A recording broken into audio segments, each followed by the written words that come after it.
Chin chin. Chin chin.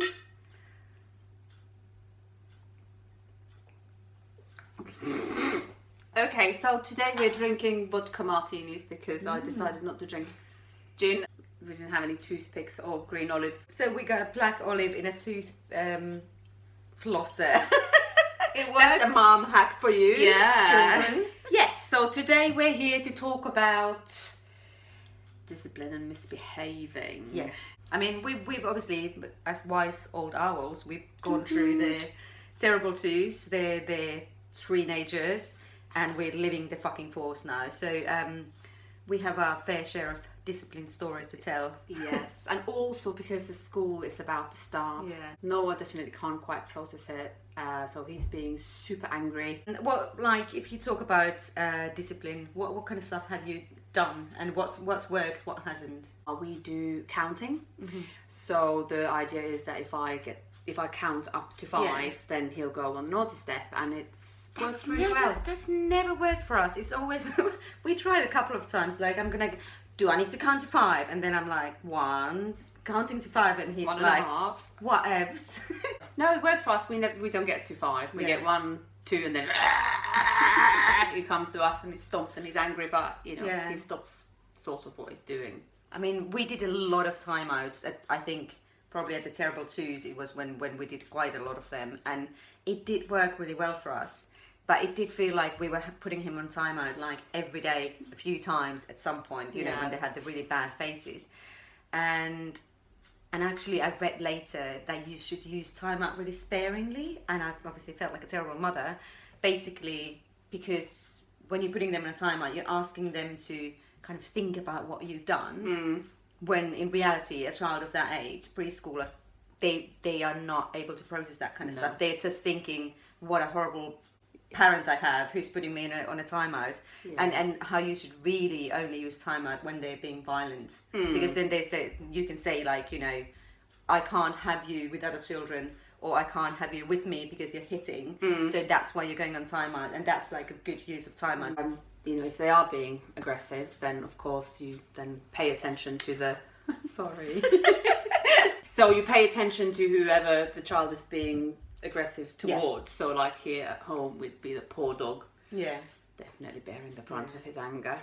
Generally, you know, ears are made out of paper. He doesn't listen at all. One thing that I found that works is saying thank you instead of please. So saying, can you eat your dinner please, is a I'm pleading, whereas if I say, can you eat your dinner, thank you, it's an expectation. So you're putting like a responsibility on them. Yeah, and it works. Yeah. Okay. Something that I've also learned recently is when they're having a big tantrum, there's no point of kind of going to them and saying like, oh, you know, let's talk about why you're angry, let's talk about why you did that. When they're having a tantrum, they're not capable of that kind of thinking, of discussion. So better thing is to try to get them to calm down and be like, would you like to have some water? Would you like to have a tissue? And once they calm down, then you can talk about why do you feel like this, and when they're in the midst of everything, they're just not able to process it. You mentioned as well about leading by example.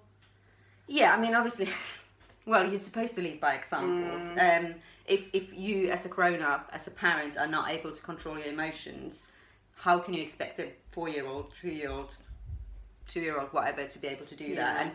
And I've definitely noticed when I've been really stressed and I've been quite snappy to him, I notice him behaving worse. Yeah, because he's mirroring. Yeah, exactly, and it makes you feel like shit. I've noticed Noah having sort of beginnings of road rage in the car, and that is my dear husband to thank for that. He's like, you muppet. Like, no, you don't say that. So, and also one thing is to recognise when they're having a tantrum and when they're just being super wild, because that definitely happens as well. Or just having a bad day. Like everyone has bad days. You know, sometimes you just wake up and feel like shit, and you just don't want to. Definitely coming towards menopause. That's something I'm definitely feeling. Going to talk about that a little bit more later. Yeah, no, that'll be a good one. With wine, I think. Yeah. The red and white. I think something that is quite difficult as well is you just have to follow through. When you say like, if you don't stop screaming, we are going to go home, or we are going to leave the shop, or you're not going to get a dessert, whatever. You have to follow it through. And I mean, it's difficult because it's also making your own life more difficult. That's how they learn. Otherwise, it's just saying empty threats, and they learn. Yeah, they learn that they can just do whatever. Mummy's just talking. Yeah, so you've got Father Christmas. Yeah. Easter Bunny. Yeah, obviously Christmas. Yeah. Christmas is coming soon. Hurrah. They're old, bribing, threatening. Obviously, those work as well. Yeah.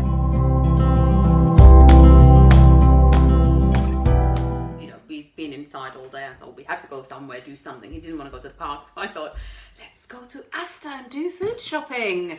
Well, that's exciting for a 4-year-old. And he was so wild, and he was not misbehaving as such. He was just running, and I needed to put myself in timeout because I got so stressed. And he wasn't even being naughty. Yeah. I could not handle it. So definitely a day out in Asda is not recommended. My mummy fail this week is relating to school, and I just feel like we haven't really been on it. Like, we had a meeting with a teacher this week, and before the meeting we were like, why are we here? I'm sure we're supposed to know why we're meeting this teacher. And I mean, obviously it was just like a catch up, but they were like, oh, we're missing a few forms from you, and we're like, really? I don't remember any of this. We just felt like really unprepared. But you have labelled the clothes, right? I've labelled shitloads of clothes, and now I know that you can just buy stickers instead of like I'm just going to take a things. Sharpie. I'm just going to take a Sharpie. Thanks for watching, and try our drink recommendations. Let us know what you think. And also any kind of tips on how to handle the fucking balls. Yeah. Be mightily welcomed. Chin chin. Chin chin. Ah, that was loud.